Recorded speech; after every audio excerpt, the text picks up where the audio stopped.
Good evening, everybody, and welcome to the May 15th regular council meeting. We have a statutory public meeting and a regular council meeting and then a closed session.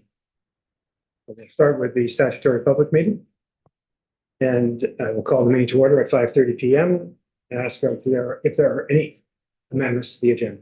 Lawrence, I have that. Thank you. A motion then that the agenda for the statutory public meeting of May 15th, 2024 be approved as presented. Moved by Councillor Lego, seconded by Councillor Van Breda. All in favor? Carried. Thank you. Declarations of pecuniary interest. Lawrence, I have that. Thank you. Introduction overview. This public meeting is being held pursuant to sections 17, 22, and 34 of the Planning Act, RSO 1990, Chapter 13 as amended, and applicable regulations. The subject property is municipally known as 788 Highway 72. The purpose and effect of the official plan amendment application OPO 2-2024 is to redesignate the subject property from the open space designation to the residential shoreline designation to facilitate the development of residential dwelling. The purpose and effect of the zoning bylaw amendment application Z06-2024 is to rezone the subject property from the open space OS zone to the residential shoreline RS zone to facilitate the development of a residential dwelling. The manager of development services will confirm how notice was served to advertise the public meeting. Through Mayor Lawrence, notice was circulated to internal staff and external bodies by email. Notice was advertised in the Sioux Bulletin and on the municipal website and social media, and sent by mail to various agencies and property owners within 120 meters of the subject property. Signs were also posted on the subject property. Thank you. The manager of development services will provide a summary of the application. Through Mayor Lawrence, an official plan amendment application and a zoning bylaw amendment application have been submitted by Tracy Chevrier for the subject property locally known as 788 Highway 72. The subject lands were previously owned by MTO, Ministry of Transportation, and were sold to the owner in 2023 for the purpose of residential shoreline uses. Subject lands are vacant with a lot area of approximately 1 hectare and have frontage on Pelican Lake. The purpose and intent of the official plan and zoning bylaw amendment applications is to permit residential development on the subject lands. Subject lands are currently designated as open space in the official plan and zoned open space in the zoning bylaw. Residential development is not a permitted use in the open space designation and zone in the official plan and zoning bylaw respectively. In order to permit residential uses on the subject lands, an official plan amendment is required to redesignate the subject lands from open space to residential shoreline. The zoning bylaw is also required to rezone the subject lands from open space zone to a site-specific residential shoreline zone, RS-11. All planning decisions within the municipality must be consistent with the provincial policy statement and must conform with the official plan and zoning bylaw of the municipality. The subject property is located within the Drayton area, which is considered a rural area under the provincial policy statement. The provincial policy statement directs that resource-based recreational uses, including residential uses, are permitted on rural lands. Where municipal or communal sewage and water services are unavailable, the provincial policy statement permits the use of private on-site services. The owner received approval for a private sewage system pending an on-site inspection. The provincial policy statement directs that no development and site alteration shall be permitted on lands adjacent to natural heritage features and areas, including fish habitat, unless it is demonstrated that there will be no negative impact on the features or their functions. A section of the shoreline contains an area identified as a fish spawning and nursery area. The owner did not complete a fish habitat study to review the fish habitat, and therefore it is recommended that a holding symbol be applied to the lands within 120 meters of the fish habitat, which is considered as adjacent lands in the context of the official plan. The 120-meter buffer boundary was surveyed and staked out by a licensed surveyor.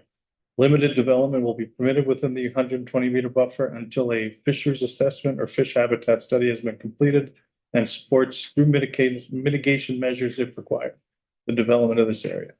Permitted uses within the residential shoreline zone will be allowed outside of this 120-meter buffer. The proposed applications are consistent with the provincial policy statement. Subject lands are located in the Drayton area. Residential development, including residential shoreline development, is permitted in the Drayton area in the context of the official plan. Based on previous ownership of the subject lands, the lands are designated as open space. The official plan contemplates the redesignation of properties that are designated as open space. If the lands are purchased and no public agency has interest in the acquisition, in this case, MTO sold the lands to the owner and have confirmed through comments on the applications and an internal environmental review that the site is appropriate for residential shoreline uses. There are no anticipated land use conflicts as a result of the shoreline or of the redesignation, because neighboring properties are also designated as residential shoreline.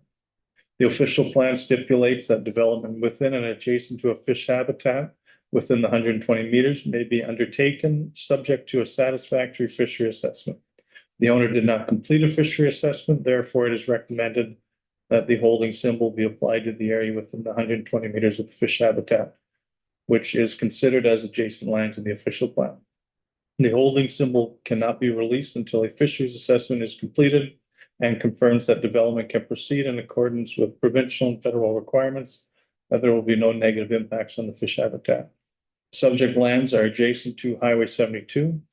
MTO has provided comments to confirm that the residential shoreline uses are appropriate for the subject lands. Based on the lands being sold by MTO to the current owner for residential shoreline development and the proposed use, the proposed redesignation is appropriate. The owner is proposing residential shoreline development, which is not permitted in the open space zone. The subject lands is proposed to be rezoned to residential shoreline, which will permit residential development. It is understood that the owner is proposing a modular home, which is a dwelling unit in accordance with the definition of the zoning bylaw. The proposed modular home does not meet the minimum 2.5 to 1 width ratio listed in the zoning bylaw. This has been incorporated into the amendment and will be permitted if the amendment is passed.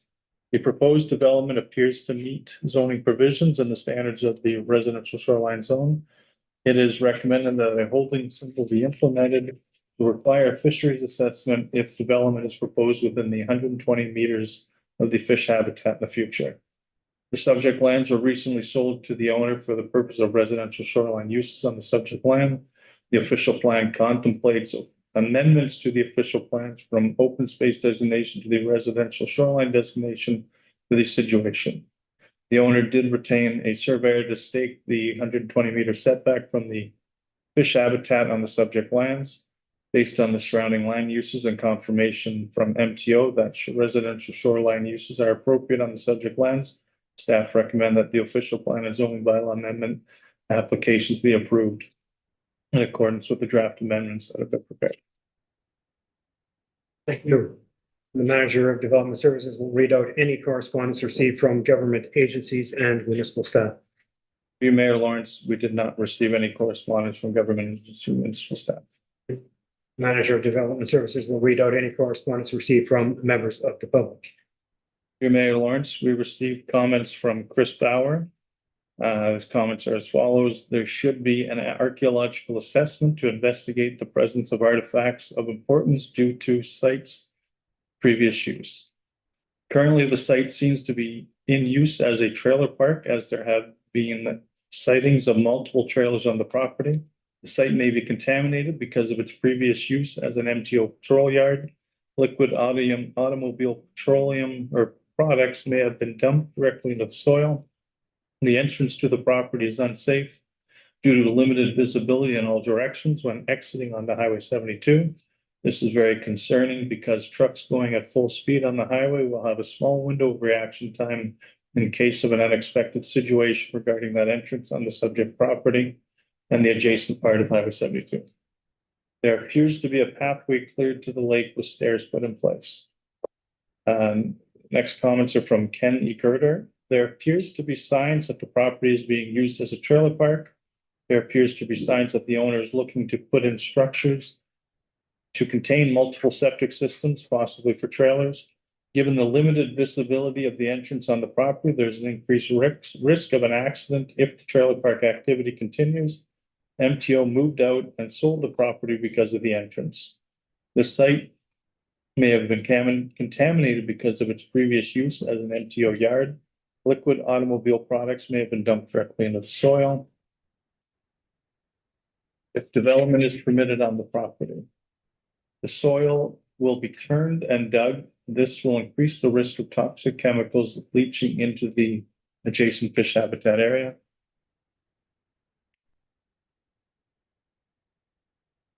Following comments are from Alex Brunton, Sean Bauer, and Adele Buffet. I gotta take my glasses off for this one. To whom it may concern, I'm writing this letter to inform you of my concerns of moving ahead with this official plan and zoning bylaw amendment. It was brought to my attention that in order to rezone this property, the applicant would be required to commission an environmental impact assessment and an archaeological assessment on the subject lands in order to change the use. At the time, this seemed quite unreasonable. However, after looking deeper into the history of this property, there's certainly some cause for concern. As a citizen of the community and nearby water user, I would like to urge this committee to take the proper precautions and actions to ensure the property is safe and acceptable to be rezoned and built upon. Environmental impact assessment. Firstly, I would like to express my concerns on the potential environmental impact. As many people have been in Sioux for several decades, know this property was formerly used as the home of a Ministry of Transportation Maintenance and Storage facility. From what I understand, this facility was operated for several decades until it was demolished sometime in the 1980s. In conversations with a retired Miller supervisor, I learned that one of the main operations for a period of time at this site was the production of cold mix asphalt being mixed by hand or by using a front-end loader to mix it on the ground. In addition to this asphalt production, the site was also used for road salt storage, underground fuel storage, and general maintenance on heavy equipment. We have all heard tales of oil changes on trucks and heavy equipment in this bygone era. Simply pull the plug and dump the oil on the ground. It would be fair to say that we can't say with any certainty that this was the case, or that we can't say with certainty that this was not the case at the location. But if it is, I have a great deal of concern with this potential environmental disaster. Certainly nobody wants the risk of having excavated material from construction activities pushed over the bank or stockpiled on site where the risk of contaminated runoff into our lake systems is too close for comfort. Will there be safeguards put in place for downstream residents? Will there be environmental investigation to determine if the site is or is not contaminated? What measures will be put into place to monitor for contaminated ground before, during, and after construction? Archaeological assessment. Secondly, the history of this location predates the highway by hundreds, if not thousands of years.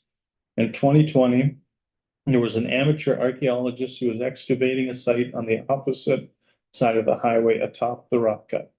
He talked of how the whole area on that side of the bridge was used as a camping ground for the First Nations some 8,000 years ago. He had shown me some remnants of tools and artifacts his efforts had unearthed at this site. If we care at all about the history of our area and uncovering the significance of this location to ancient peoples, this step should be completed before any action is taken. Traffic impact. Additionally, as a resident who travels this road daily in my personal vehicle, but more importantly, in the tractor trailer I work in, I've seen how dangerous this corner can be. We have seen over the years the potential for accidents to occur on this small stretch of road leading into town. One that comes to mind is the incident that occurred with the wood chip truck and a school bus at Cedar Point Drive. The poor visibility experienced on that corner is of the same nature as the one on the south side of this property.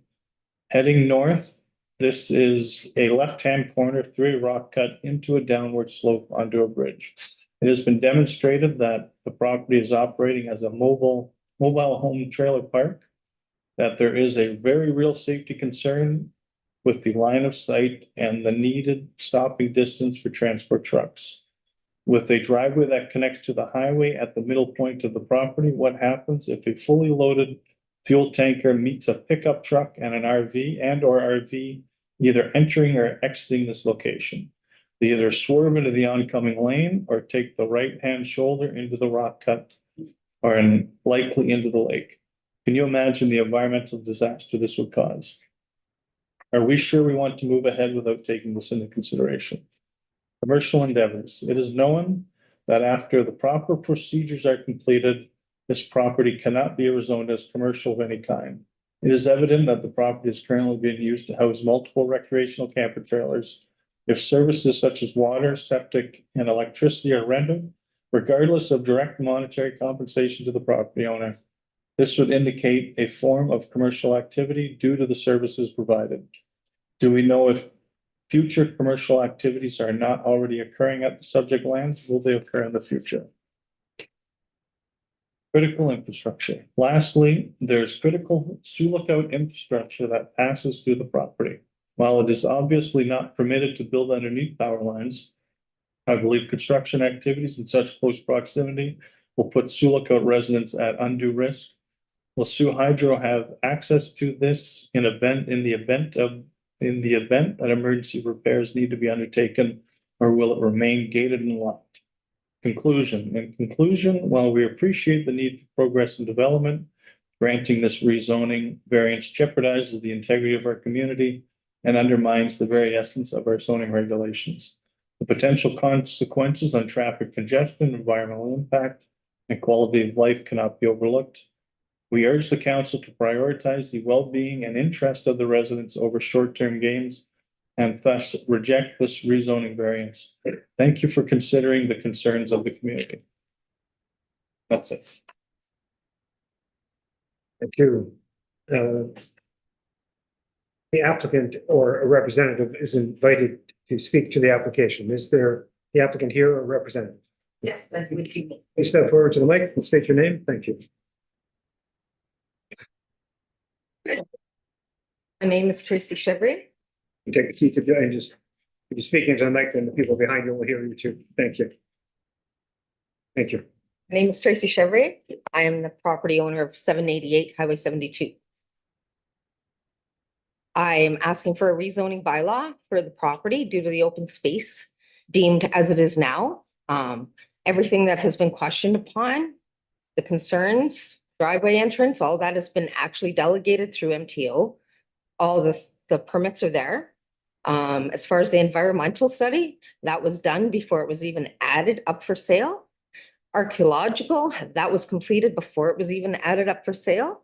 Historically, if you look at what the property was used for pre-1963, there was 3 septic tanks, less than 120 meters from the fish habitat. There was salt. I have the old actual map of it. There was more environmental issues back in 1963 when it was operating as an MTO, when it was declared a fish habitat. There's no issues with them having all those septic fields that close. There's no reasons to have the extra stipulations on this property. I have already looked into having an environmental done for closer to the fish habitat. Greenstone's already on the hook. I've already paid them. They're coming out to do the environmental assessment so I can have more than one actual septic field or designate anywhere on the property. I've met all the requirements and have jumped through every hoop that the municipality has asked me to in regards to this property. I would have not acquired this property if it was not able to be rezoned. Every piece of paper from the time that I purchased it has said the same thing. It has met. I even have a memo that was actually passed through this municipality when the municipality actually tried to acquire the said property.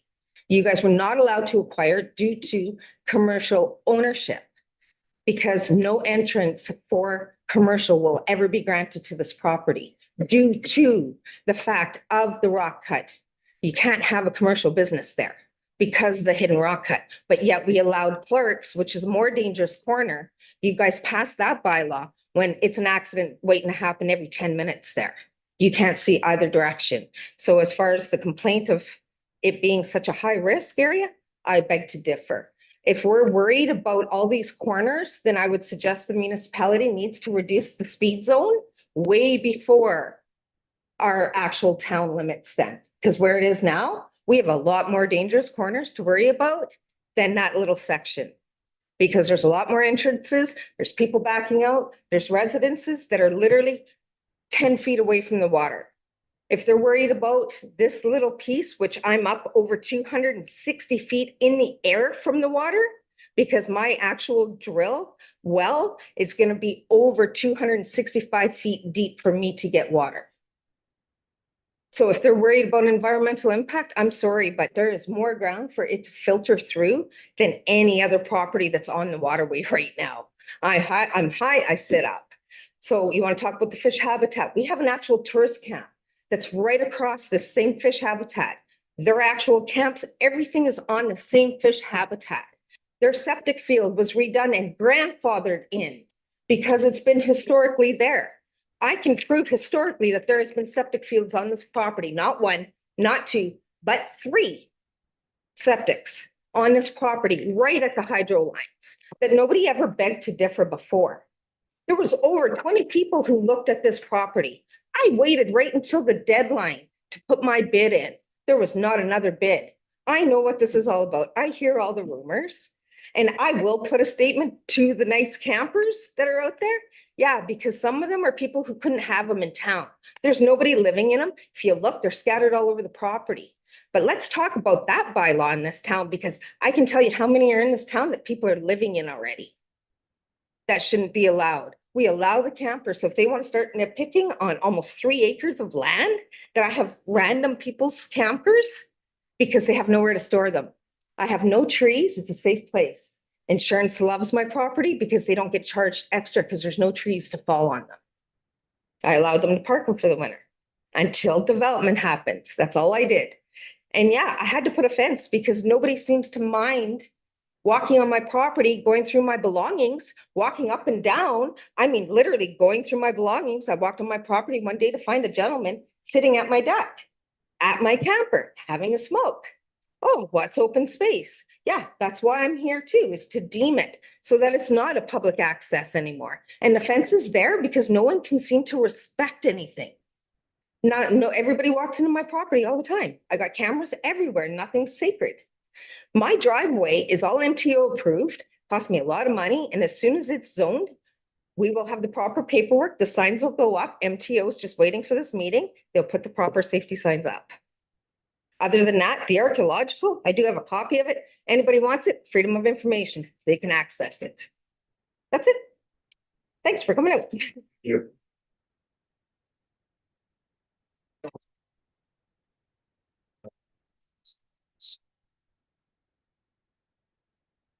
Yeah, it would seem to me that the town should have copied of the archaeological assessment and the environmental assessments done. I would think that the safety issue could be addressed with different designs of driveways and signs and somewhere, I mean, I don't know anything about this, but I would think that something could be figured out for a safety.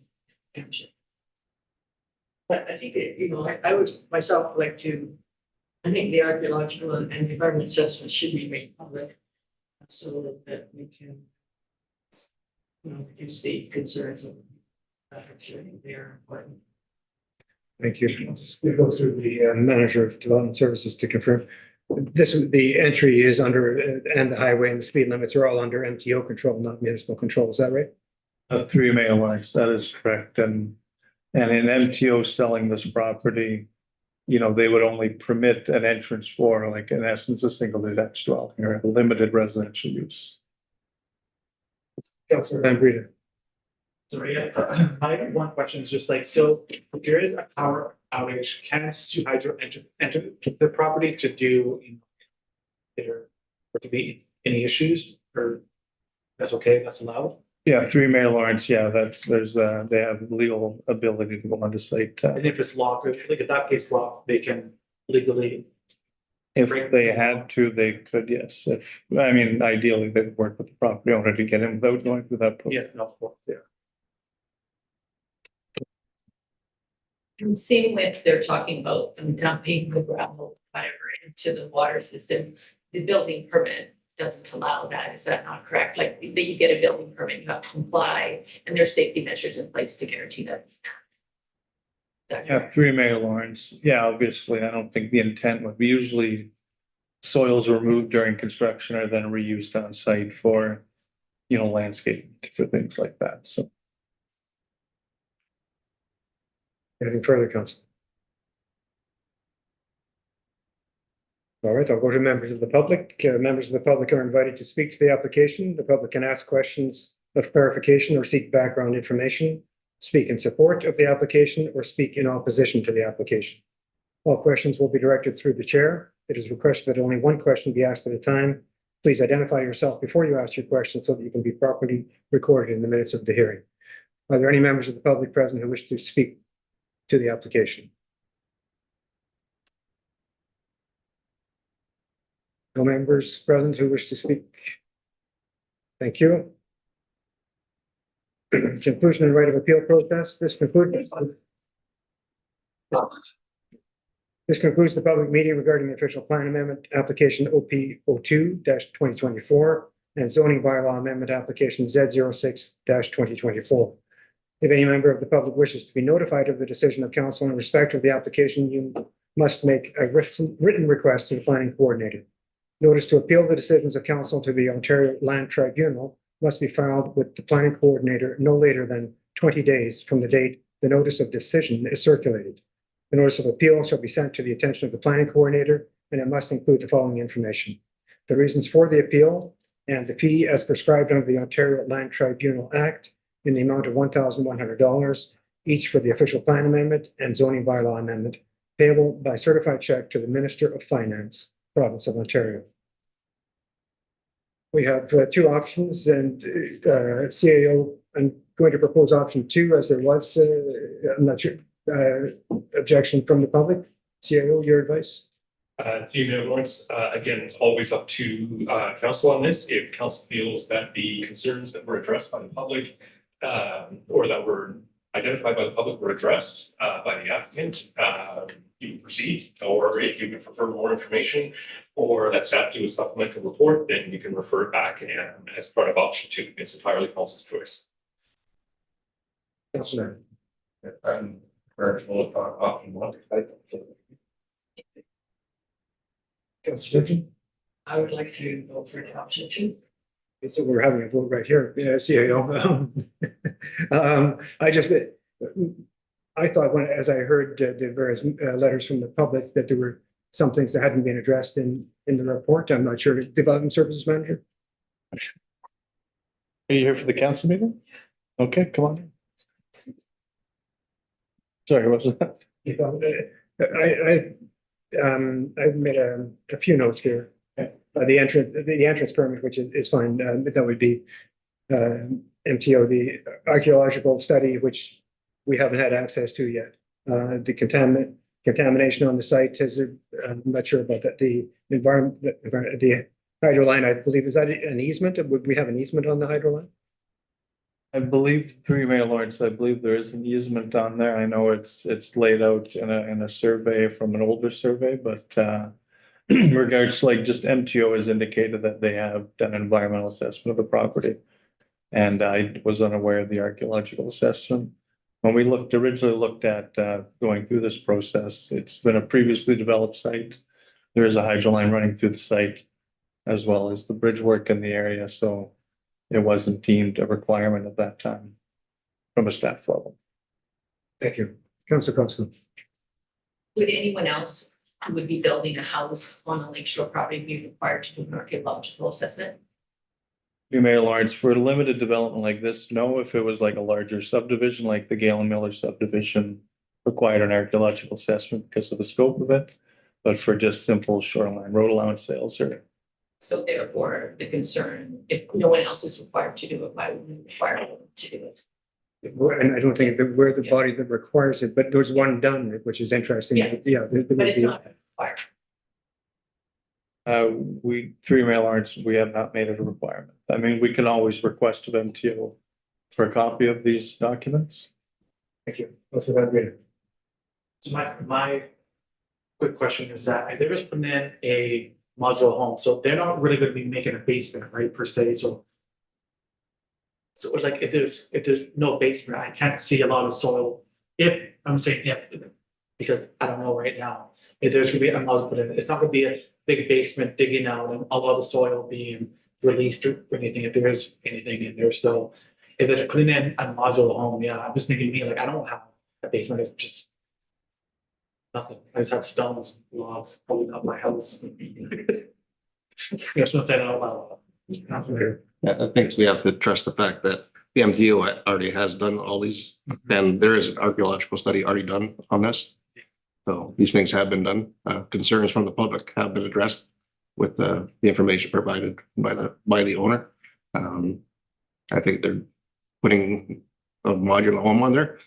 Part of what we're being asked to do, the home is gonna be a bit bigger than what's allowed. I'm ready to vote for that as well, but I think they took a risk of buying this and they would like to develop it into a singular modular home. Councillor Costa. And presently, the improvements that they've done to the property are aesthetically pleased. Like, if the property looks good, you know, its fence looks great, they've had, you know, it's very aesthetically pleasing, so I don't see any, you know, harm to the community by allowing them to develop the property. Councillor Timpson. Yeah, I think that just given where we live and that there have been 4 people who have expressed concern about the archaeological assessment, I think that should become public before we approve this. I think it's going to be very important that we ask the public for comments. We need to be listening to them. And I don't think it would be a great burden if we were 1 month's delay. So I think we should just delay it for a bit to make sure that the public is comfortable that the archaeological assessment is done and they can see it. So, given the way the reports are in, knowing the provincial framework that we're working, we have received letters from a member of the public. And I don't, it's council's decision, I guess, have they been addressed or not? Any advice here in terms of the risk that we put the municipality at if we approve option 1? The primary risk with respect to the municipality would be that someone may appeal council's decision to the Ontario Land Tribunal. But again, there's a process for that. So that would be the primary risk from a legislative perspective. If that appeal went through, would it put things on hold, period? Yes. So just me, my feeling, council, is that we should go with option 2, as Councillor Timpson said, make sure that we're satisfied that we're not putting it at risk. And I think in a way that does service to the municipality and perhaps the owner by getting that assurance. That's just my take. I'm not against the development at all, but I'm just looking at the framework that we work in. And so Can I please speak? CAO, is that certain step on the end? Municipality of Sioux has delayed my application since November of last year. In regards to this, I actually hold the archaeological. The province would not have sold the property if there was any risk of the archaeological. Yeah, I actually paid over $5,000 to receive this from the organization who was paid by the province of Ontario to do the study. I went up and did my homework after I bought the property. If the town wants this, I suggest, and I would like to ask that you actually help pay for the acquisition, because if the town would have acquired it, you guys would have actually paid to have this all done. I also have the environmental assessment, which was also provided by the real estate. Both these things, all the information was in the actual sale. If you read the proper paperwork, if you did your homework, that is why I acquired it. I wouldn't have acquired it. And I am actually First Nation status, I am Métis status and hold the status card. So if there's any archaeological, I have no problem surrendering it back to the First Nation for which it belongs. And I will make that more than perfectly clear to Lac Seul and to any First Nation, Clifford Bull, I will let them all know anything ever found while I'm digging, I will absolutely turn the property over to the right designation, but not back to the municipality of Sioux, of course, right? Just to make that clear, because my intent is not to stop anything or not to disclose if I was to find something on said property. And you're right, there is no basement. Because the whole idea is, if you actually seen what we had to clean up in there, I've already filed with the ministry, with MTO, about the reclamation. Because we have spent over a year cleaning it ourselves, because the lack of the proper cleaning done by the people that were hired from Sioux that cleaned it. That's why people know about the history of it, because they buried the stuff, because I cleaned it out. Thank you. Thank you. Councillor Timpson. Yeah, and Michelle, you should know that we're not against it. We just, in many ways, this protects you from another few years of, if it's appealed, you're another year or so.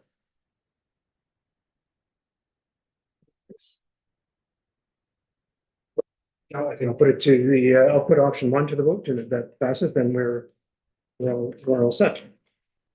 So, the council received the planning report dated May 15th, 2024, respecting official plan amendment number OP02-2024 and zoning bylaw amendment number Z06-2024.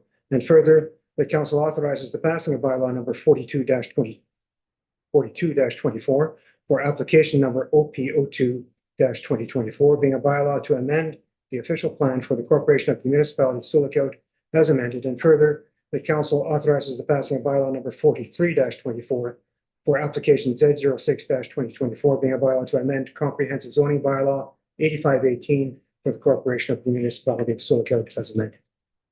All in favor? Sorry, we would need to move for a second. Oh, sorry. Thank you. Moved by Councillor Costco, seconded by Councillor Lego. All in favor? Carried. Thank you.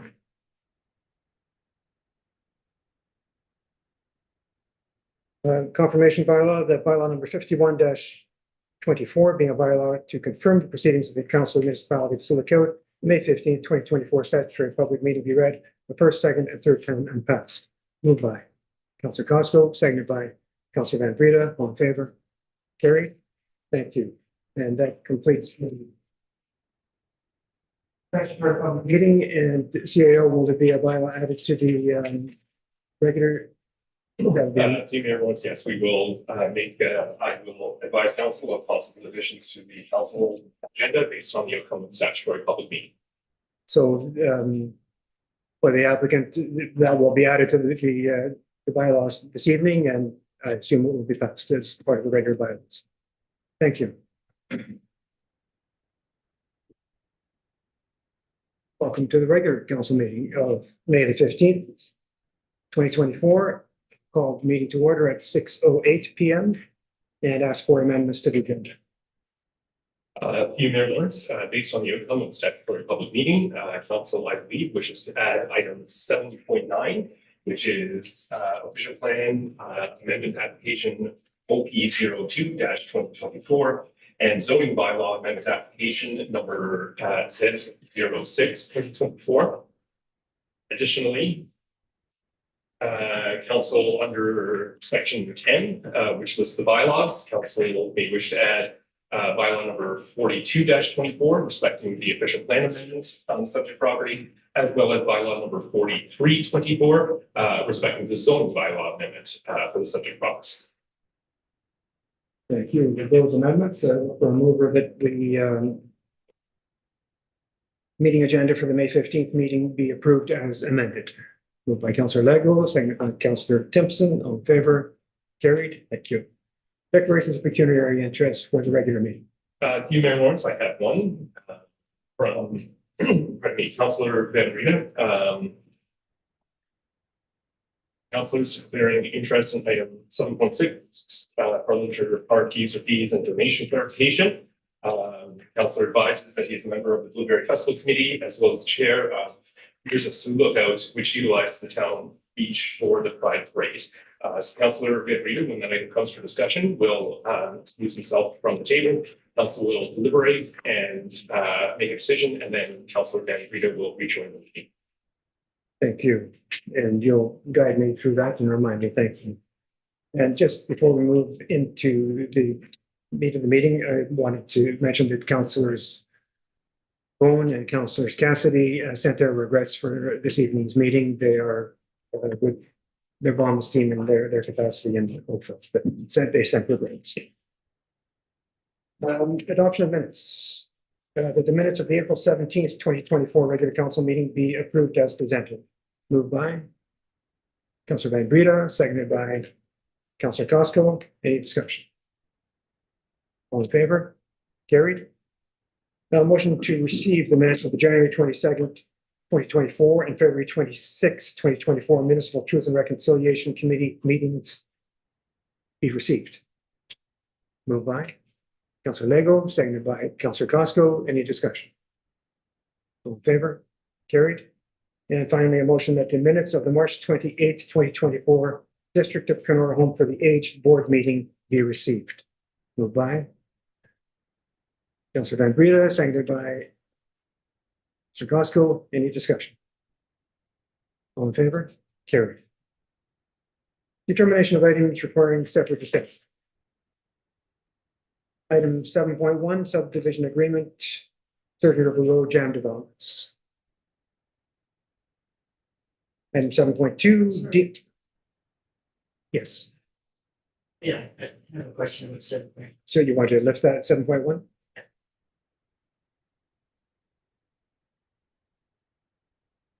7.2, deeming bylaw application for 96 3rd Street and 98 3rd Street in Hudson.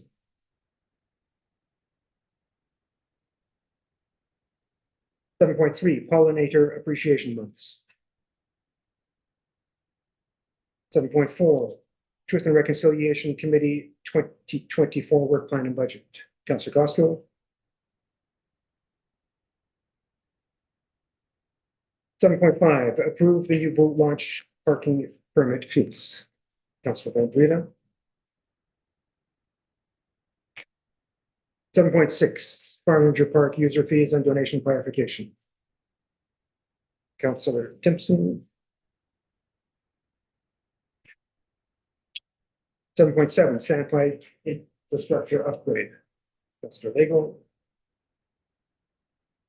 And 7.8, to award the Silica wastewater treatment plant expansion engineering services to STEMA Canada Incorporated. And 7.9 was the official plan, the one that we've already approved. So what, do we lift that or can we lift that? You don't have, sorry, community warrants. No, council can approve that by consent if it wishes. So by my record, we have looked at 7.1, 7.4, 7.5, 7.6, and 7.7.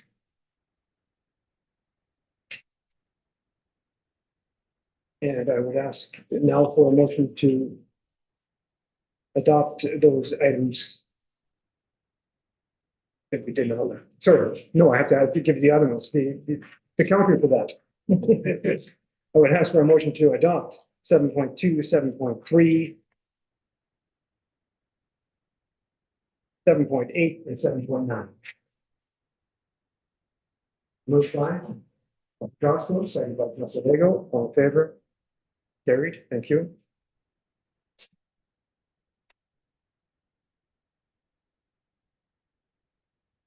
And we have no delegations tonight? Thank you. Reports. 7.1.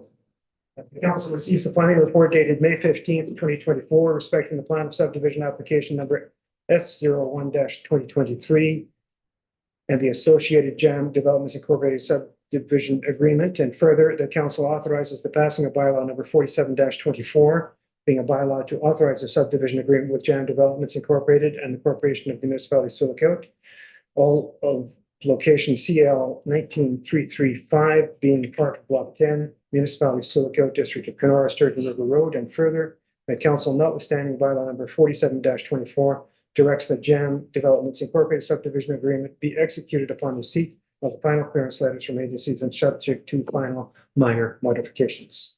Moved by Councillor Lego, seconded by Councillor Costco. Discussion starting with Councillor Timpson.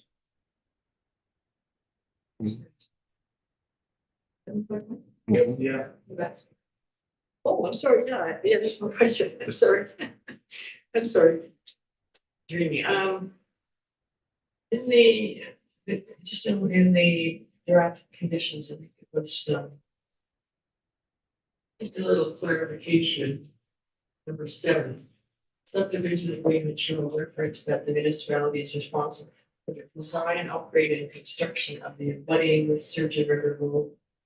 And the municipality shall advise the owner when the road works are complete. Is that, what is that over and above what we normally are do? For those? Development Service Manager. Through you, Mayor Lawrence, that was part of the draft plan of subdivision agreement, so. In this scenario, it was agreed because there was an existing road in place providing access to the boat launch that costs would be shared between the municipality and the developer to bring the road up to like a better standard. So that was agreed upon at the draft plan of subdivision, so. That's the public road that goes from the entrance to the subdivision to the boat. Is that correct? Yeah, through your Mayor Lawrence, it was an existing road that provided access to the boat launch. And it was upgraded through this process. Thank you. Anything further, council? All in favor? Carried. 7.4, the council approves the Truth and Reconciliation Committee's 2024 annual work plan as attached to the Human Resource Manager's report dated May 15th, 2024. And further, the council approves the allocation of $2,500 to the Truth and Reconciliation Committee budget for 2024. Moved by Councillor Costa, seconded by Councillor Van Breda. Discussion starting with Councillor Costa. What I wanted to say was more of an educational piece than anything else. This committee sort of ceased to exist for a little while, and we got a bunch of new members, and we all came together, and most of us had never been on a committee before. We didn't know a lot about it. So it's been a real learning experience. And the most interesting thing was you really can't spend the money until you get the work plan. And we didn't really know that. And we did actually go ahead and spend some money, and then we found that out. So I just wanted to make mention of the work plans. I think it's very important. And we did, when we sort of designed the work plan, we sort of designed it so on a go forward basis that, you know, there's an education piece, there's an event piece, there's a municipal policy review piece. It's not really specific, it's more broad. So it next year will be ready quicker than we are. So we're almost 6 months in and we're just getting to our work plan. And I just want people to know that's really just lack of knowledge on our behalf. So in the future, we're hoping to go into the new year, we will have that work plan done at the beginning. So we're ready to go, boots on the ground, get the work done. So I just want people to, and I did meet with Brian about this a couple, I think, not this month, the month before, you know, just if we could get a little cheat sheet when you join a committee that you understand how it works, you know, so that you're prepared that this plan, like everything has to be pre-approved in this plan. Like even though you're getting $2,500 in a committee, you can't really spend that money until you get the plan approved from council.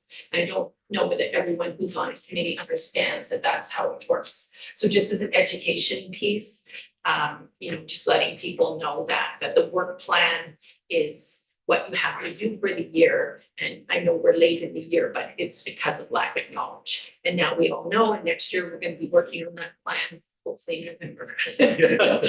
And have it at the January meeting. Thank you. Councillor Timpson. Yeah, and there were a number of things that were approved on the TRC committee in the last term that were completed, and I'd really like to see the committee consider them. And one is that it was approved that the municipality would fly the Lac Sioux flag at the town office. At that time, we didn't have appropriate pole, and so it was put at the tourist center. We didn't have four poles out there now. And it would make sense to me that that flag should be moved. If, you know, we do land acknowledgements that we're on Black Sioux land. So the flag should be at the seat of governments. It shouldn't be at the tourist center. So I'd really like to see that followed through on. CAO and comments there? Through Mayor Lawrence, to the best of my knowledge, staff is not aware of this request or direction, so that's why it hasn't been actioned. If it's simply a matter of removing a flag from A to B, that's not something that the committee needs to deal with, but if there's something more symbolic, or if there's engagement with Black Sioux with respect to appropriate location for the flag, then that would be the committee's responsibility to follow up on. However, I was not aware that there were issues with. Can can council provide direction to staff to work with the TRC committee and get to the bottom of that and take appropriate action? Of course. Councilor Simpson? Thank you. The other issue was the cemetery bylaw. I do know that we did change the cemetery bylaw to permit wooden crosses. And that might have been 10 years ago. So, but I was really surprised when I reviewed it that doesn't seem to be in there now. I think that there was a bylaw. Mayor Lawrence, yes, pressure treated, white painted wooden crosses are permitted in the cemeteries, for the cemetery bylaw. That was amended, like you said, back in 2011, I think, 2010. And that is currently Is it permitted. still in there? Yes. Is it still in there? Okay, I just put some of the things I just raised that were discussed in previous meetings. Previous terms. I'd like to see them. Thank you. Anything further, council? And all in favor? Carried, thank you. 7.5, the council authorizes the passing of bylaw number 50-24, being a bylaw to amend Schedule B of bylaw number 2805, being a bylaw respecting the use of municipal access points, to establish user fees for the use of municipal access points, and to authorize the mayor clerk to execute an agreement. And is this next part right? Union votes, yes, because essentially what we're doing is amending an original bylaw, which is 2805, which is what executed the agreement with MC Queen of Liquor Canada. Thank you. An agreement between Her Majesty the Queen and Right of Ontario as represented by the Minister of Natural Resources relating to the operation of access points, and to rescind bylaw 39-24, being a bylaw to amend bylaw number 2805 as amended. Vote launches. Moved by Councilor Van Breda, seconded by Councilor Timpson, and discussion started with Councilor Van Breda. Yes, thank you. I just want to say, I'm just putting myself on the line here saying that I am not in favor of this because, again, when we talked about this on the May 1st meeting, I phoned Red Lake, Deer Falls, Kenora, and Dryden. Again, just to reiterate, so Red Lake, they don't charge for boat launch fees. They only charge for parking. And they only have 2 owned by the town. Deer Falls, they don't have any boat launch fees, and there's 3 owned by the town. In Kenora, they don't charge any boat launch fees. They only charge for parking, which is only $8 a day. Dryden, they don't have any boat launch fees, and they only have 2 in town. And again, when I phoned one of these for communities, I actually spoke with the economic development officer, who was, to be honest with you, really surprised that even we charged for them. And I will admit, it was embarrassing on my end, having to answer questions saying, what is, why is it that much money? Where does it go to? What's the history about that? And it was so embarrassing to just to sit there with a blank look in my eyes saying, it goes to a reserve. And then they ask, what does that reserve do? And I said, it goes to a reserve. That's all I know. And it was embarrassing, but I will say that I did open my eyes and saying, we're the only community that charges for boat launch fees. I'm not in favor of these user fees that just nickel and dime everybody to the end. Again, I will admit, I live in my own mind. I'd rather have it, if taxes went up to 0.1% so that we can get rid of these fees or lower them keep them the same to find a solution. I will live on that, knowing that I raise taxes 0.1%, but we're lowering these user fees. It just seems to my mind that we're on this competition to keep taxes low, but then it's almost like popping a boil on one side of your body. It's just going to creep up on another side of your body, right? It's just we keep taxes low, but then we're going to increase the user fees. So at the end, it's still going to match up at the end, no matter what you do. So I understand the top of this is going to pass, but I just want everybody to know that I'm against these user fees. I'm against it. Everyone else wants to debate it. I'm happy to, but for me, I'm an. In a perfect world, we would have no user fees, but unfortunately, that's not where we live. And we are struggling to keep our taxes as low as possible, and we're not able to do that if we give everything away for free. We've asked for our staff to come and bring us some ideas to raise revenues, and every time they do, we kick it back. So I think they're getting a little frustrated with us. But I don't think this is unreasonable. If you drive a skidoo, you have to buy a trail permit. If you drive a motorcycle, you have to pay the association to be involved in events. If you do any other recreation, you have to pay. So, user fees charge the people that use it, not everyone. We've asked them to try to get our taxes down to 4.5, which is as low as we were able to get it, and people even want it lower. So we can't give things away and keep taxes at 4.5. So we have bills to pay, we have costs, we have expenses. That money has to come from somewhere. We don't want it to come from taxes. We've made that very clear to the staff. It has to come from somewhere. I don't see paying $75 a year to go voting for 5 months is unreasonable. That's $15 a month. It's very reasonable. I don't think that's cost prohibitive.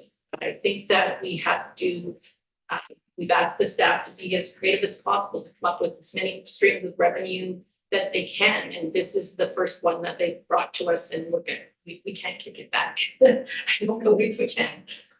Thank you. Council? Councilor Lundgren. Yeah, I do understand that, but I just think that it's kind of funny that we're the only community that charges boat launch fees, and if 7.6 goes for, we're the only community that charges to use the town beach.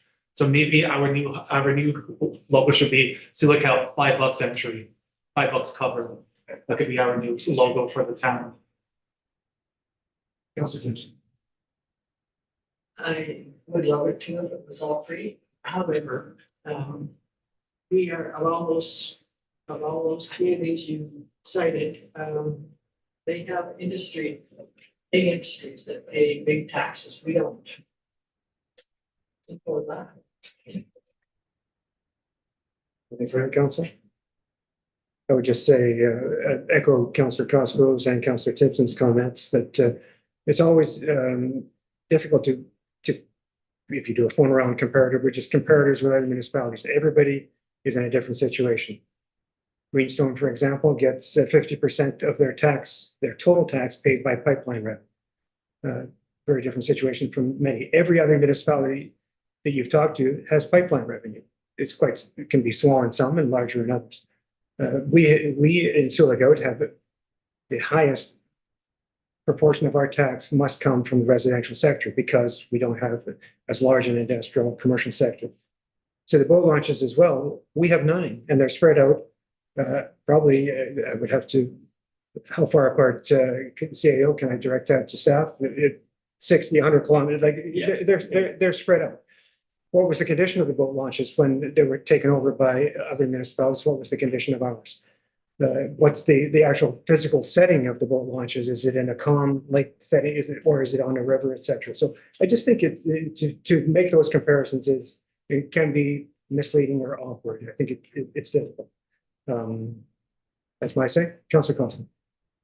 I've thrown this idea out there several times. I'm going to keep throwing it out there until it doesn't taste so bad in people's mouths. I'm going to keep saying it over and over and over. I would like to see the boat launches eventually go back to the tourist outfitters with the hospitality tax, the small hospitality tax, which goes directly to the tourist outfitters, which would pay for the boat launches, which would make the boat launches free. So this is a solution until we get to that point. And I'm hoping that we can get to that point next year. I heard from the tourist outfitters that some of them like it, some of them don't, but I'm going to continue to sell that idea until people realize it's not that bad of an idea. The money will come from outside the community. The boat launches will be free. So I'm hoping that if we talk about it enough, that it won't taste as bad to people in the future. So I'm gonna keep selling that idea until we get there. That's where I would like to see us go. You know, hospitality taxes, you pay them everywhere you go, everywhere. You go anywhere, you're paying multiple taxes. It comes from people from outside the communities, mostly Americans, which is only, 30% on the dollar. So Let's keep it on the boat launch. yeah, so what I'm saying is this could be short term. This could be a short term solution till we can get there. So then I believe the council has directed staff, and staff are going to be looking at, so let's not disempower or devalue staffs by us going directly to let's let the staff do their work and they won't be pulling the tourist outfitters, et cetera, on that topic. You can talk it up and get interest, but it should be staff that are doing the detailed discussions. And I want to thank staff. Staff bring decisions that are difficult, or staff really take direction from council and bring things to the table that are difficult for us, being the buffer between the best interests of the municipality and what some people, some individuals, some people want. It's awkward and sometimes it's conflicted, but I think we're ready to vote on this one. So this is the implementation of the boat launch parking permit fees as presented. All in favor? Carried. Thank you. 7.6. The council authorizes the passing of bylaw number 53-24, being a bylaw to implement rental fees for the use of Farlinger Park for special events, and further, that council confirms its direction to staff during the 2024 budget development process to not make any cash or in-kind donations this year due to the increase in costs related to core service delivery. Mover to put it on the table. Moved by Councillor Lego, seconded by Councillor Costco. And the minutes show that Councillor Van Breda left the meeting. Yep, thank you. Discussion. And that would start with Councillor Timpson.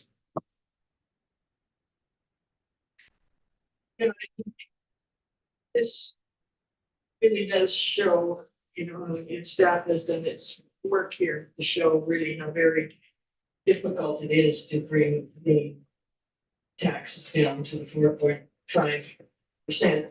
And if you look at the list of organizations here, skip real quick, Blueberry Festival, Friends of Cedar Bay, Walleye, Lions Club.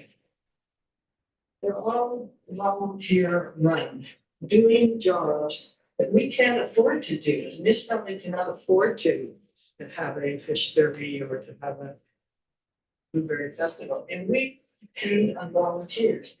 And many of these people from Friends of Cedar Bay, when we do the crop fair, we barely make enough to pay the insurance that covers our lakeshore activity. And to put another charge on it, it's not even worth doing.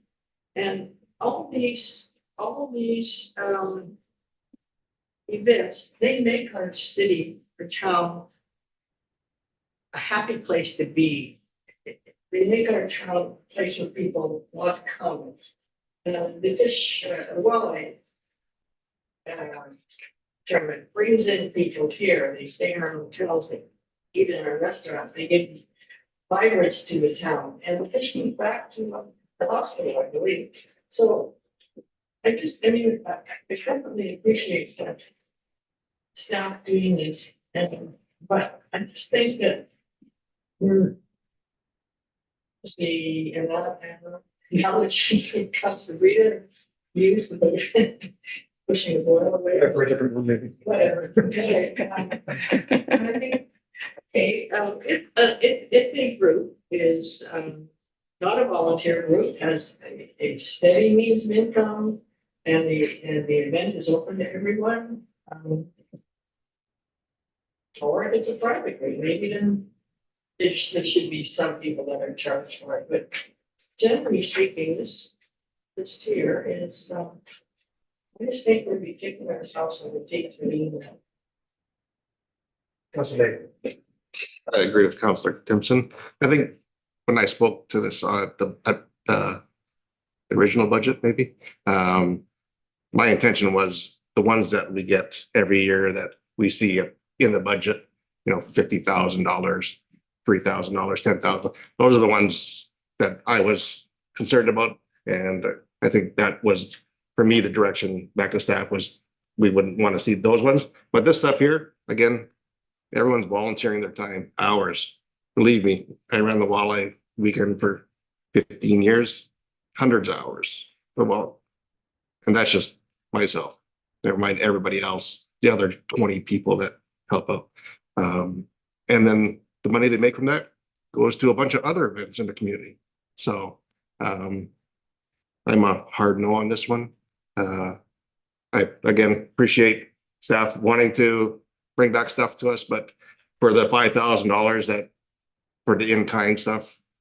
One more question, just in some of the ones that we give monetary or financial help to, maybe for treasurer, does that come out of the, like council has in their budget set aside usually $23,000 every year as a budget line for donations? Is that where that money would come from? Like if we donated to Skip to Equip or? Through you, Mayor Lawrence, that is correct. However, through the direction to staff at the first budget presentation, staff was under the direction that donations were not to occur this year.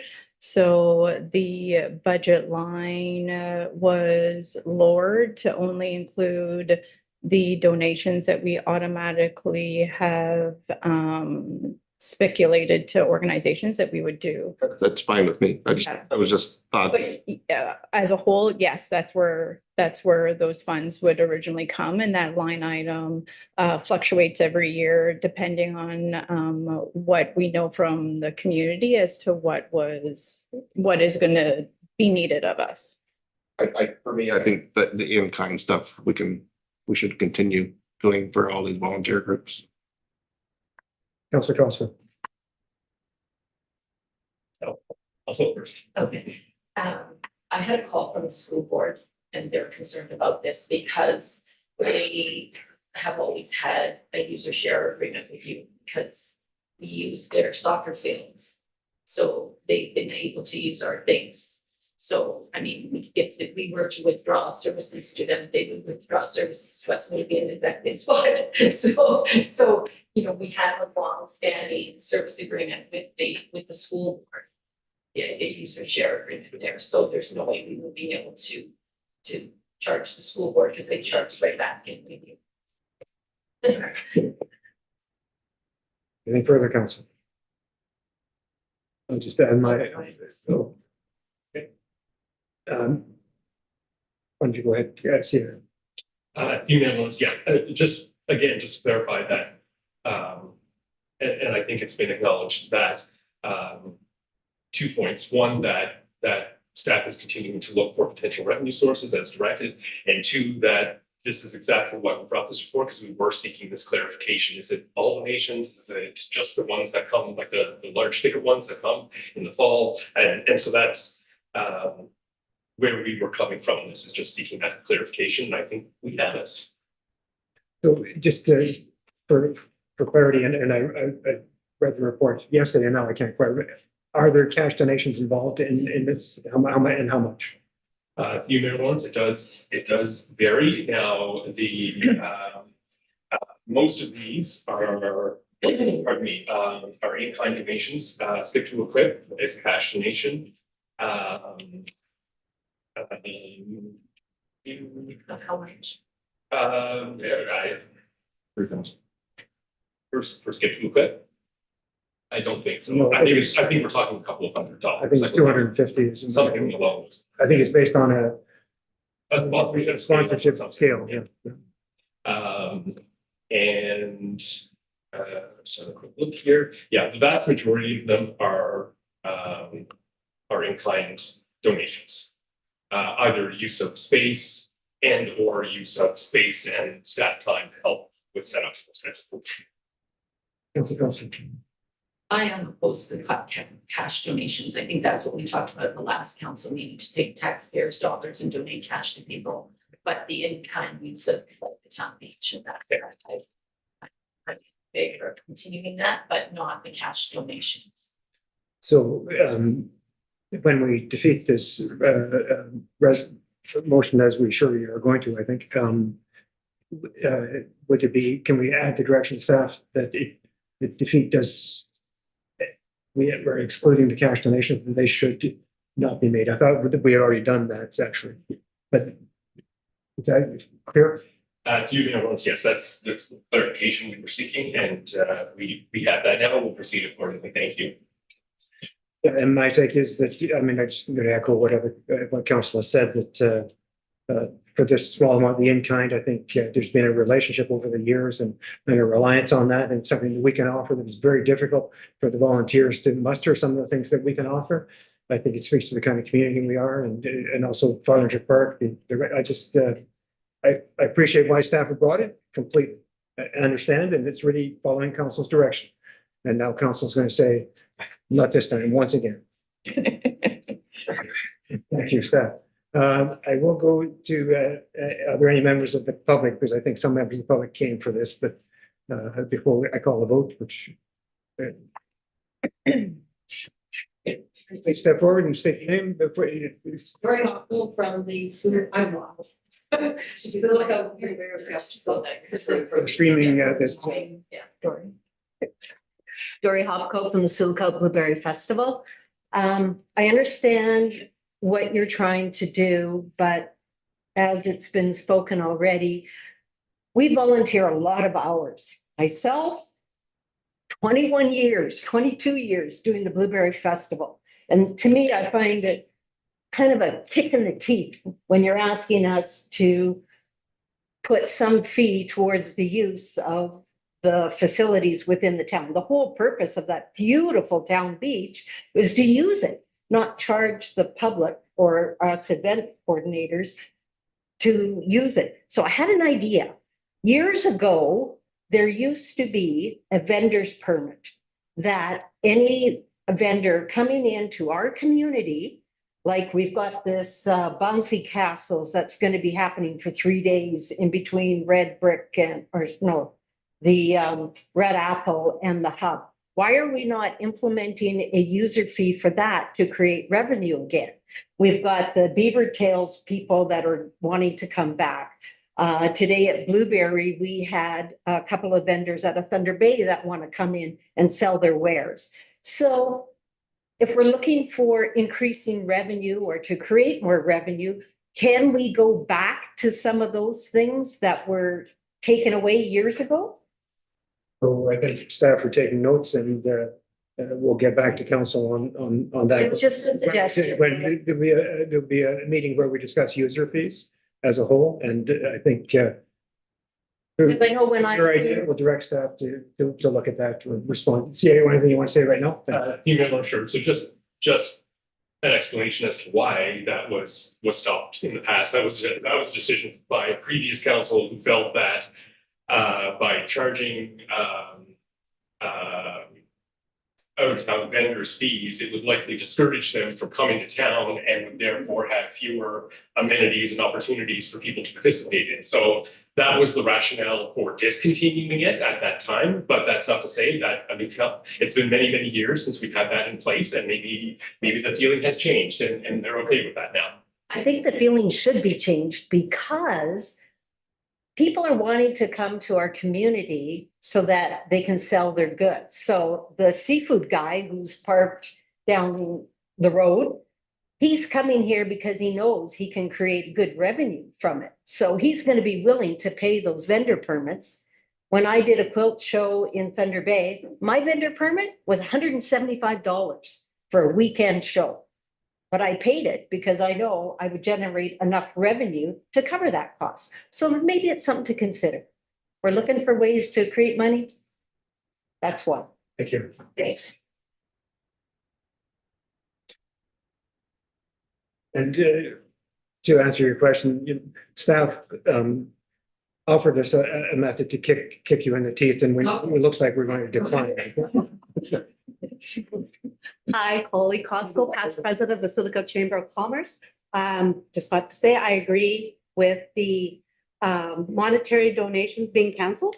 And I also like the in-kind, but when you guys, the municipality gets approached for asking for donations, I think it should be directed to the municipal accommodation tax, which is at the Chamber, Sioux Chamber of Commerce. And I do believe the 2-year contract's up for renegotiating that. And I think the town should consider increasing it to 4.5%. Thank you. Step forward, yes, thanks.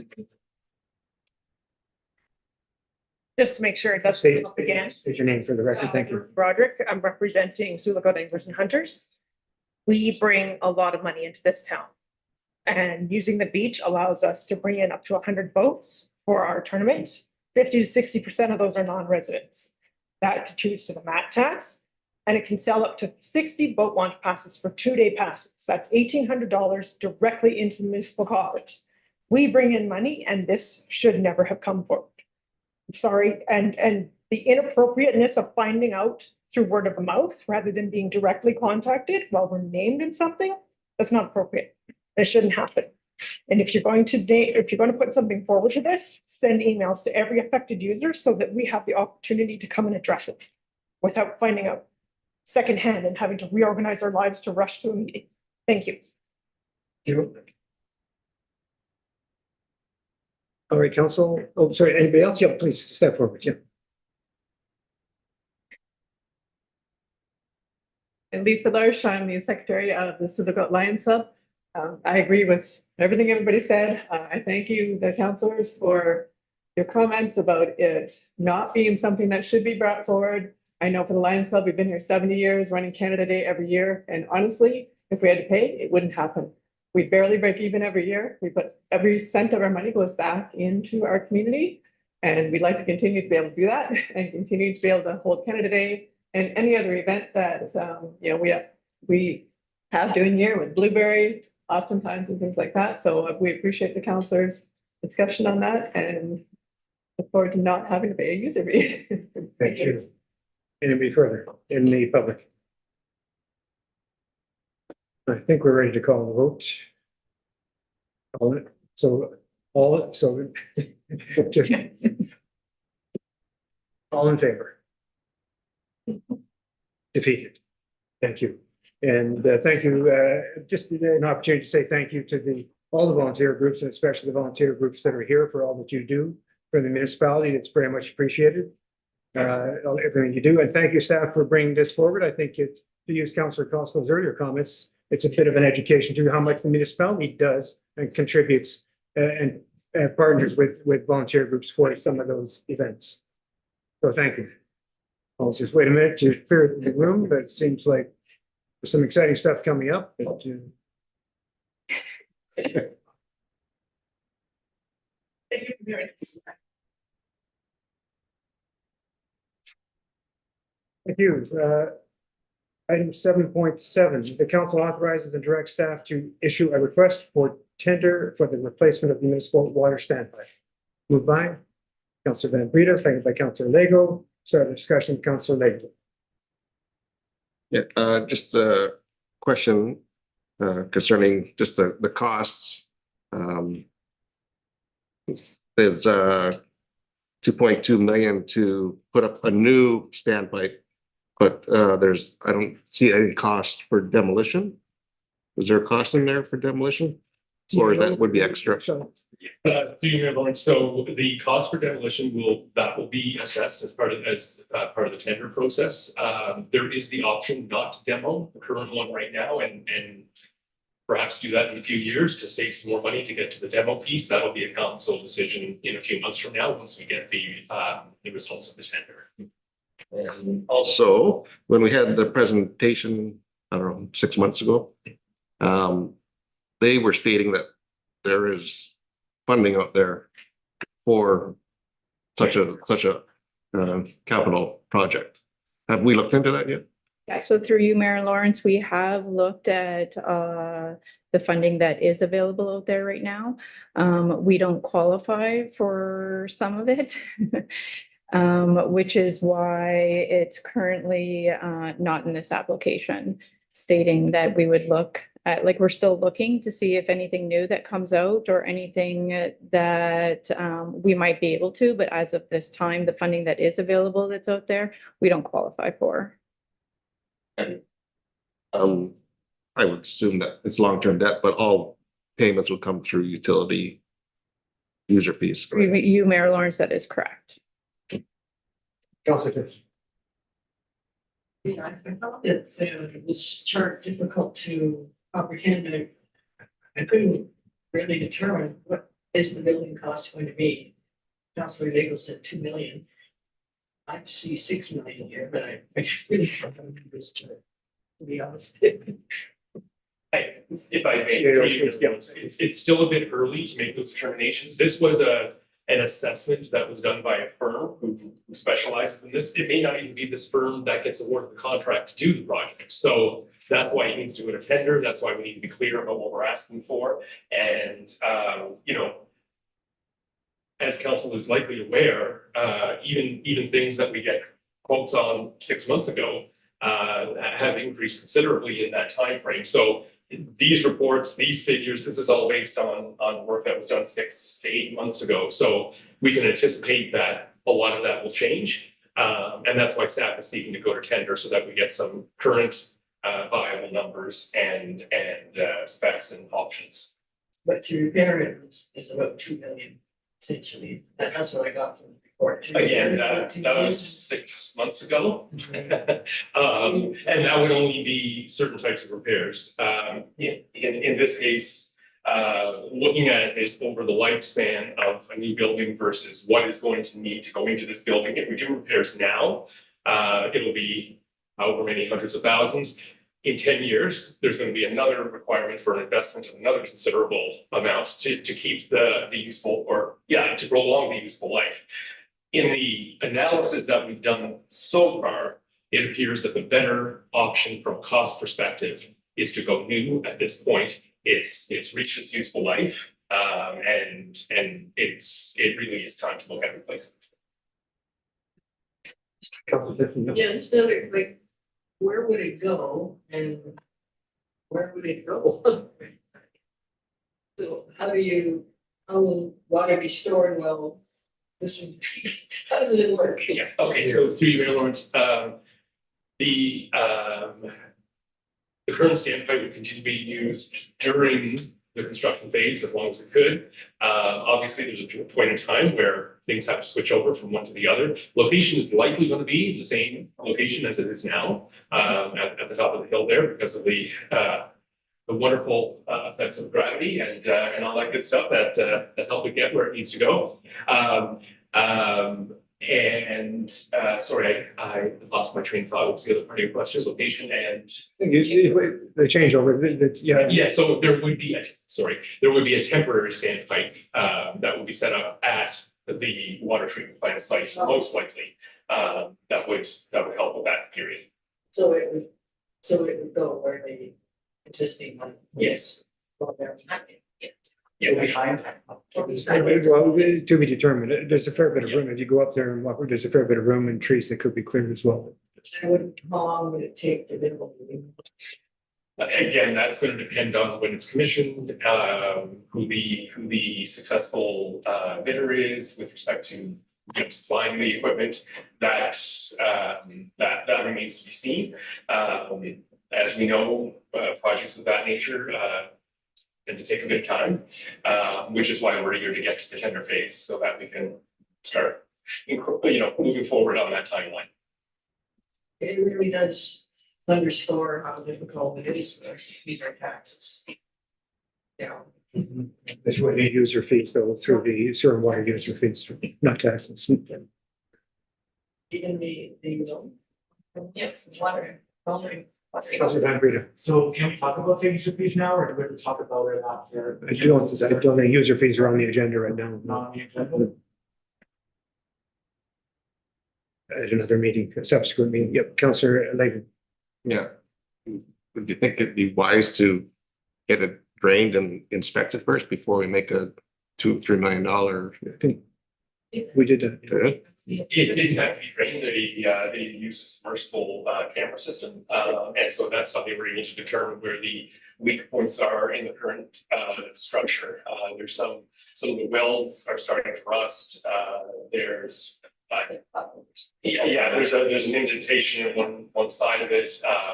The ladder for access to the top no longer meets code. There's so that inspection was done by that firm that we hired. So they did the inspection, plus they provided some options. But we obviously, a project of that magnitude, we certainly wouldn't sole source. So What would be the cost to get I guess we're just putting it out there. exactly, it's just putting it for tender. And that would come back to council and we make a decision then. Okay, all right. Councilor Gibson. And the materials that they would use now, are they such that it would last longer than 40 years? Through your mailbox, yes, my understanding, and again, I'm not an expert in this area, and again, it's going to depend on which vendor we use and all that type of thing, but certainly the materials that are being used today are more modern, durable, and so on and so forth. So, likely there's going to be some choices with respect to size, preferred style, life expectancy, if I can use that term, and so on. Which will all have cost options associated with them. You can get $1 million in your life for $1 million dollars. So we're basically, that's 40 years old then, basically, 83, 84, somewhere around there. Okay. And did we have a life expectancy back then of what they thought it would last? I don't have that information off the top of my head. I'm thinking we're probably at it, maybe a little beyond. Thank you. Anything further, Council? Councilor Kempson. Just to comment, I remember 18 years ago, when I first was on council, they were proposing to paint it, and painting itself was over $200,000. Yeah, make it look nicer. So it's not going to be cheap. Nothing further? I'll call the vote. All in favor? Carried. Thank you. And that brings an end to the items requiring separate discussion, no delegations, no consideration items. Bylaws. How are you feeling about this evening? Work. Junior ones, despite how much I've just chatted in the last few minutes, it's great. Feeling strong tonight. If you wish, I will. Thank you. For 3 readings and passing. Bylaw number 47-24 being a bylaw to authorize a subdivision agreement with Jam Developments Inc. and the Corporation of the Municipality of Sioux, all of location CL 19335 being part of Block 10, Municipality of Sioux, District of Kenora, Sturgeon River. Bylaw number 48-24 being a bylaw to deem the lots located at 96 3rd Street and 98 3rd Street in Hudson not to be within a registered plan of subdivision.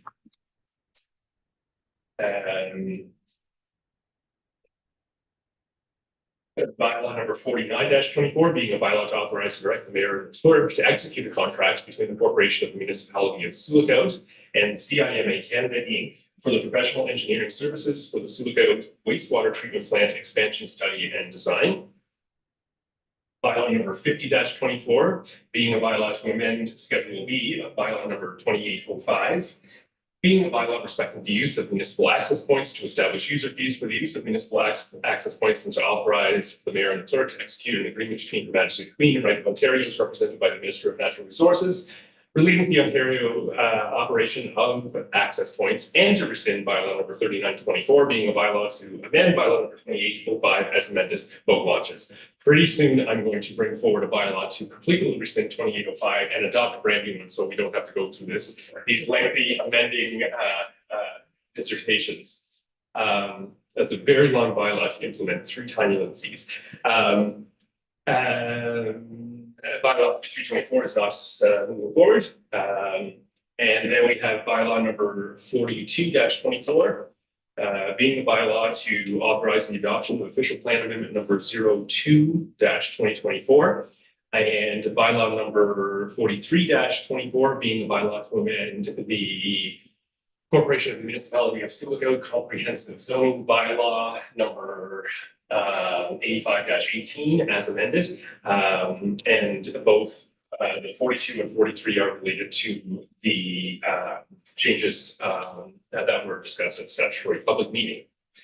So that bylaw numbers 42-24, 43-24, 47-24, 48-24, 49-24, 50 and 50-24. Be read a first, second, and third time and passed. Mover. Councillor Johnson, seconded by Councillor Lego. In favor? Carried. Thank you. What's the motion to reconsider? None. Outside resolution? None. Councillor Leopold. Councillor Costa. This month, I attended the budget meeting. And I had various meetings with members of the public, and I also met with Brian on various topics, which was quite interesting, and I really appreciate Brian's input and giving his time. I appreciate that, and we're busy, and I do enjoy our meeting. That's fine. Thank you. Councillor Kingston. Sorry, I missed this. The KDMA meeting in which we went through the proposals that resolutions that we'd be going to know about.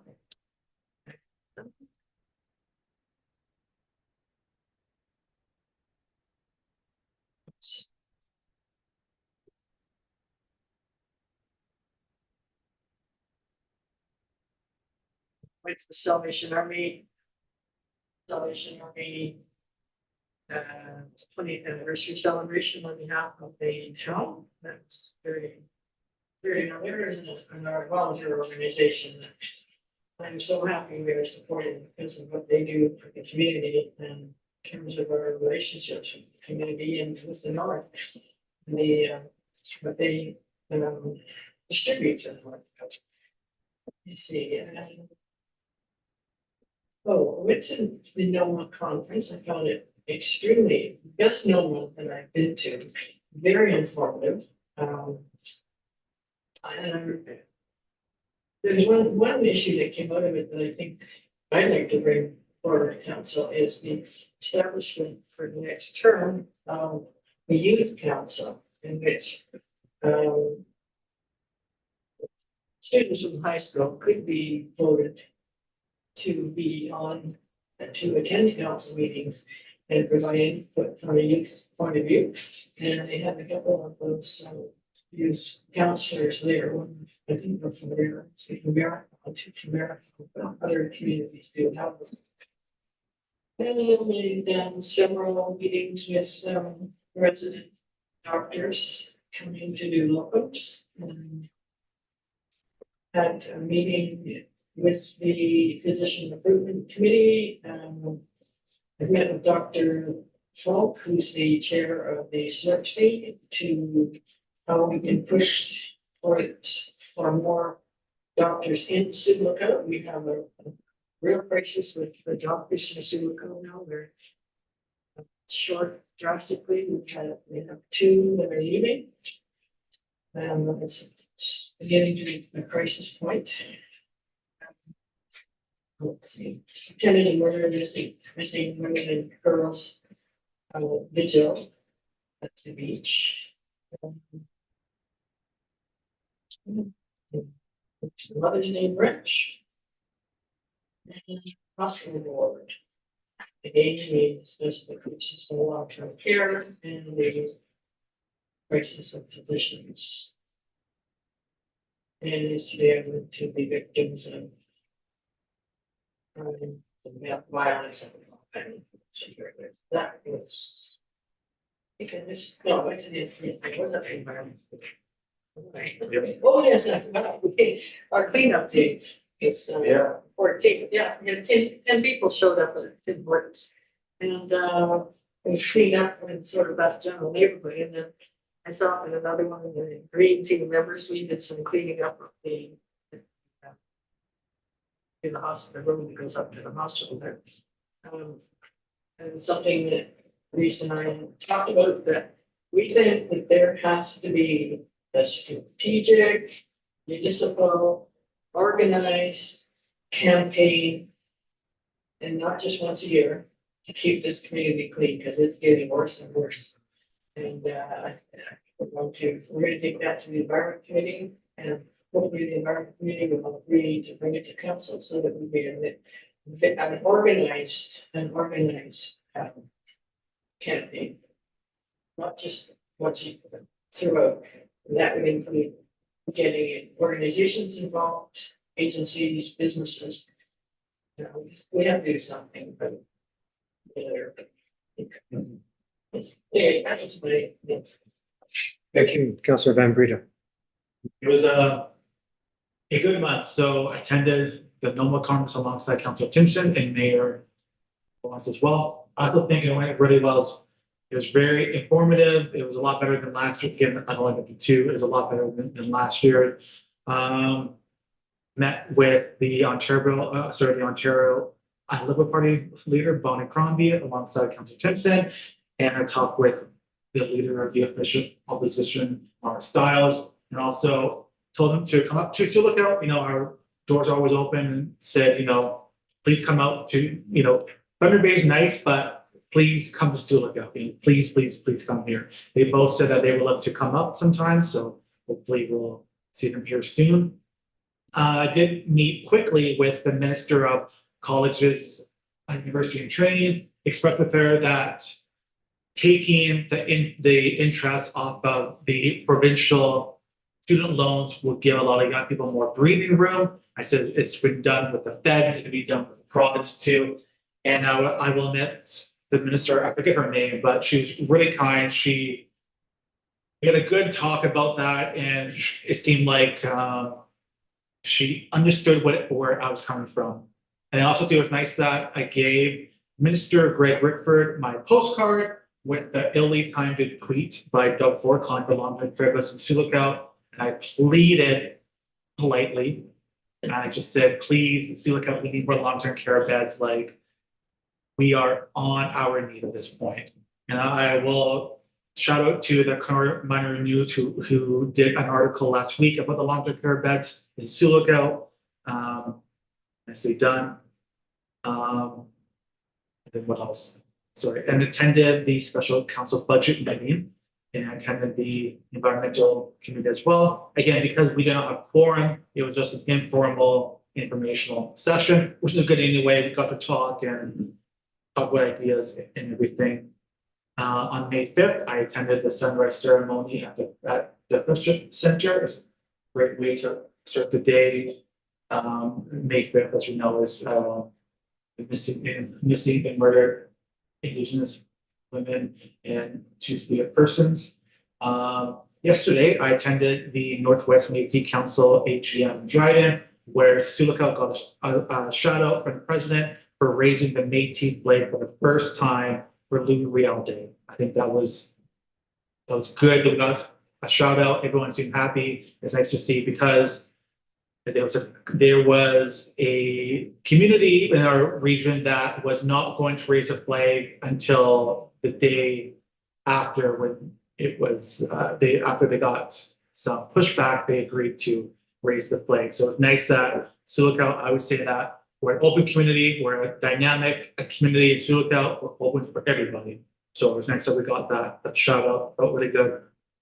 For the cleanup, 2 weeks ago we had the community cleanup led by the Friendship Center. So we picked up 108 bags last weekend in Hudson, we had a Hudson cleanup. We picked up 12 bags in Hudson. And then yesterday at the Tim Hortons cleanup, the last time I counted, we picked up 8 bags. And I think that there's a lot more people after. And we have, well, I will be attending the cleanup tomorrow at 4 p.m. hosted by the Sioux Rotary Club. And that was my remote. Thank you. Councillor Legal. That was a lot quieter than that. Yeah, special council meeting, and last night had the LCC meeting, pretty short. Basically, half load restrictions are off the roads now, so trucks will be traveling. And Lexington Forest is looking at planting 1.8 million trees in our forests. Thank you. My monthly district services board meeting, attended the NOMA conference with Councilors Timpson and Rita, and following that, I sat down with the CAO, and among other things was the youth council that we added to the list. And I believe the CAO was meeting with the school, the high school in a week or so time to discuss various things that will be on the list. Special council meetings for budget, for boat launches, met with Eric Melillo, our NP, and asked him to follow up on a couple of items, which he will, I hope, report back to me next week. Report back's the wrong way to put it. I hope he'll have some information for me next week. He doesn't report back to me. Yes. At the Northwestern Health Unit, we went through with the end of the merger of the Northwestern Health Unit with the Thunder Bay District Health Unit. The viability assessment study indicated no. We met with the ministry as the two health units met with the ministry separately. We met, I think it was last Friday, and passed that information on and had a discussion. I must say that the ministry's response, we were all felt a little bit like it was lukewarm, and we don't know where they're going, even though we've done the viability assessment and clearly come up with no as an answer. Time will tell. Attended the health unit board meeting as well as the ministry meeting. IFNA and the municipality of Sioux, we had a memorandum of understanding signing here in the council chambers between IFNA and the municipality related to emergency services.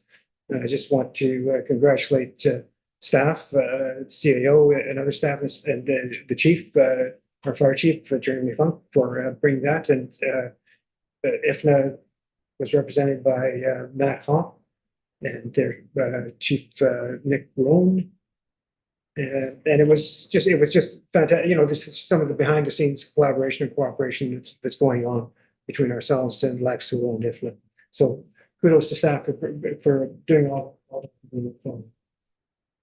various meetings with the CAO on various topics, assisting with some immigration programs, individuals. Attended the litter pickup day that was, I think the Friendship Center, I think the health unit were involved in organizing that as well. So that was a good day. I think I contributed 4 of the 2,000 bags that were. That's good, though. That's good. And thank you to Councillor Timpson for filling in for me in her role as acting mayor. Thank you for filling in when events that I couldn't attend. Thank you. That's it. Thank you, council. And now we have a closed session. So we'll move into closed session to discuss subject matter relating to a position plan, procedure, criteria, instruction to be applied to any negotiations carried on or to be carried on by or on behalf of the municipality or local board pursuant to the Municipal Act 2001 as amended, section 239K, one item, policing. Moved by Councillor Van Breda, seconded by Councillor Lego. All in favor? Carried. We will go up in session, closed session at 7:15 p.m. and maybe just a 3-minute break before we do. Thank you.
We don't have motions to close the adjournment.